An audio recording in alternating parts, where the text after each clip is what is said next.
demand yang tentunya juga bisa saja berdampak karena memang tingginya pajak yang diterapkan bahkan hingga 12%. Betul. Bagaimana pengusaha juga mengantisipasi hal ini, Pak Hendy? Sebenarnya kalau kita lihat kenaikan UMK yang terjadi sekarang, harapannya bisa meningkatkan daya beli masyarakat.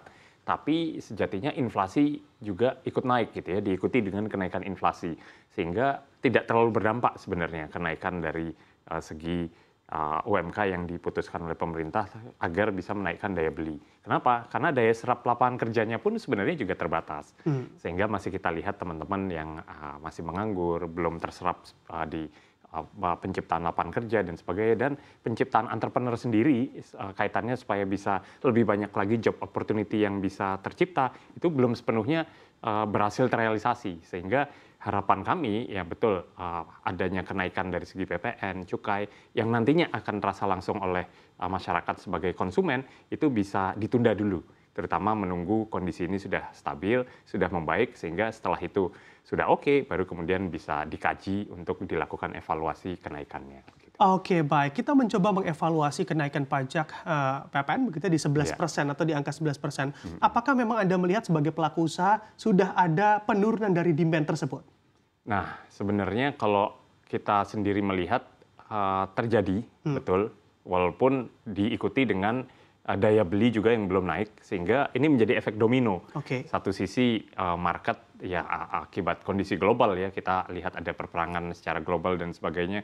Kondisi-kondisi ini membuat beberapa pelaku brand, terutama brand waralaba asing, banyak yang kemudian melakukan ya termaksud efisiensi dari lapangan kerja dan sebagainya. Unicorn yang terpaksa harus melakukan beberapa efisiensi juga. Nah, ini berpengaruh terhadap impact yang akan muncul di masyarakat, daya beli tersebut menurun. Ditambah lagi dengan adanya ya belum 12% ya, 11% kenaikan dari pajak ini yang kemudian berimpact walaupun cuma 1-2%, tapi kita bayangkan transaksi jumlah banyak triliunan, berapa ini nilainya. Nah, ini yang kemudian menjadikan konsumen yang tadinya mungkin berpikir untuk membeli 2 atau 3, menunda hanya jadi membeli 1, kira-kira seperti itu, Mas. Oke, baik. Meneropong juga begitu ya untuk tahun 2025 nanti. Apakah Anda juga melihat akan sama saja kondisinya atau justru dengan kenaikan PPN ke 12%, ditambah optimisme pemerintah untuk menaikkan pertumbuhan ekonomi dan juga menjaga tingkat inflasi, ini sebetulnya menjadi sah-sah saja dan juga memang nantinya akan baik menurut para pelaku usaha atau justru sebaliknya, Pak Hendy? Sebenarnya kalau melihat dari kacamata pelaku usaha ya, sebagai pebisnis tentu kita harus optimis, terutama meneropong 2025.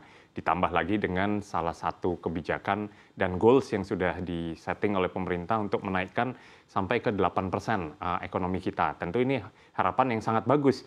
Dan jika itu bisa terjadi dan harapan kami demikian, itu bisa berdampak pada kenaikan daya beli dari masyarakat. Sehingga mereka lebih konsumtif, lebih berani belanja, lebih berani spending, dan itu mengakibatkan ekonomi bisa berjalan, berputar, penciptaan lapangan kerja pun juga berjalan, baik dari segi retail maupun manufacturing, sampai dengan si vendor dan supplier. Nah, ini yang kemudian mata rantai tersebut akan menciptakan secara keseluruhan holistik ekonominya semakin bertumbuh. Jadi jika memang itu yang kita harapkan bersama sebagai pelaku ekonomi, pelaku bisnis, kita harus optimis memandang 2025 ini. Oke, saya sepakat apabila pengusaha memang harus memiliki rasa optimisme begitu ya, memandang dan juga meneropong ke depan. Tapi apabila ternyata hal tersebut justru penuh tantangan dan juga mengalami jalan terjal, kiranya apa yang juga bisa dilakukan untuk tetap survive dan juga tidak gulung tikar untuk menghadapi masa depan? Di satu sisi memang kita tentu harus realistis juga. Betul. Pengalaman dalam berwirausaha, teman-teman banyak yang juga sudah menjalani bisnis lebih dari 5-10 tahun. Kami dari Babarafi Group berjalan 21 tahun. Tentu harus optimis yang diimbangi dengan risk management yang baik. Bagaimana kita mengelola risiko agar tidak sampai terjadi gulung tikar, PHK, dan sebagainya. Ya, ini pengalaman jam terbang sebagai entrepreneur lah yang diuji di sana. Di samping itu, ya kita tentu mengharapkan adanya dukungan dan insentif dari pemerintah agar para pelaku bisnis, terutama UMKM, bisa terus bertumbuh dan survive dan terjadi penciptaan lapangan kerja yang lebih masif. Oke, baik. Sebetulnya tantangan utama yang juga sudah dilihat oleh para pelaku usaha memandang tahun 2025, ada tantangan besar apa di sana, Pak Hendy? Ya, 2025 tentu kita sudah menjalani periode pemerintahan yang baru, di mana Pak Prabowo dan Mas Gibran definitif sudah terpilih dan akan menjalankan roda pemerintahan. Tentu kita harapkan dengan adanya gerbong pemerintahan baru ini, sebagai pelaku usaha kita bisa turut serta menjadi lokomotif pertumbuhan ekonomi. Jadi tidak hanya pemerintah saja, namun kerjasama yang baik dengan stakeholder pelaku usaha, baik dari HIPMI, Kadin, maupun asosiasi lain yang sama-sama memikirkan bagaimana ini ekonomi kita Indonesia bisa bertumbuh secara global, secara makro, tidak hanya di level regional dan nasional saja, tapi justru menjadi kebanggaan secara global juga. Begitu. Oke, baik. Dengan UMKM juga menopang pertumbuhan ekonomi kita begitu ya, paling Betul. mayoritas.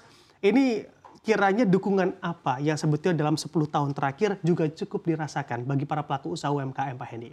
Ya, sebenarnya saya melihat pemerintah sudah turut serta memikirkan teman-teman UMKM. Salah satunya ada program pembiayaan dari segi kredit usaha rakyat. Kemudian dari segi insentif pajak bagi UMKM yang omsetnya masih di bawah 4,8 miliar per tahun. Nah, hal-hal ini sebenarnya sudah berlaku. Ya, tentu harapan kami sweetener ini tidak hanya dalam periode pemerintahan yang saat ini sedang berjalan saja, tapi di 2025 pun bisa keberlangsungan tersebut bisa tetap dijalankan. Agar apa? Agar teman-teman pelaku usaha UMKM yang tadinya masih merintis, walaupun skala mikro, naik kelas jadi usaha kecil naik kelas jadi usaha menengah, dan akhirnya jadi usaha besar. Oke, baik. Mengingat juga terkait regulasi, yang mana juga biasanya digulirkan oleh pemerintah. Adakah dari sisi pelaku usaha, khususnya UMKM, regulasi yang cukup mengganjal dan perlu direvisi untuk pemerintahan selanjutnya, Pak Hendy? Iya, tentu kalau kita bicara adanya tantangan pasti ada. Adanya kondisi yang kurang memihak terhadap pelaku UMKM tentu juga ada. Tapi itu pinter-pinternya kita sebagai pelaku bisnis, pelaku ekonomi, agile dan beradaptasi terhadap kondisi tersebut. Salah satunya sebenarnya sudah dilakukan dengan membatasi marketplace asing yang menggabungkan sosial media dengan penjualan, gitu ya. Dan itu dibanjiri dengan banyaknya produk-produk yang langsung masuk dari luar gitu kan ya, dari China gitu, yang kemudian mereka masuk dengan harga yang lebih murah, sehingga kami pelaku UMKM yang produk-produk kerajinan, produk-produk fashion, produk-produk kuliner ini terancam dengan adanya masuknya produk-produk dari luar melalui marketplace platform tersebut. Nah, ini sebenarnya sudah mulai diperhatikan oleh pemerintah dengan membatasi tidak bolehnya dilakukan sosial media dalam platform yang sama untuk melakukan penjualan sebagai marketplace. Namun harapan kami ini tetap bisa dikawal, tetap bisa dipantau agar kami ini tidak, pelaku UMKM ini tidak punah akibat bukan hanya kompetisi di dalam negeri, tapi serbuan dari luar juga. Begitu. Oke, menarik kita bahas terkait kompetisi terhadap sesama UMKM. Sebetulnya Anda memandang kompetisi ini atau kompetisi yang terjadi di UMKM tanah air seberapa sehat untuk saat ini? Ya, kalau saya melihat menariknya Indonesia dengan 270 juta populasi penduduk ini menjadi market yang luar biasa, yang seksi, bahkan diminati tidak hanya pelaku bisnis dalam negeri, pelaku bisnis dari luar pun berbondong-bondong mengembangkan bisnisnya, usahanya, bahkan brandnya kemari. Sehingga sering kita jumpai ada beberapa brand kuliner dari luar, waralaba dari luar, tidak hanya brand-brand yang besar, tapi brand dari China yang juga sudah mulai masuk ke Indonesia. Nah, ini satu sisi bagus, pilihan masyarakat jadi banyak. Di sisi lain kita sebagai pelaku bisnis harus lebih aware bahwa competition semakin tough nih.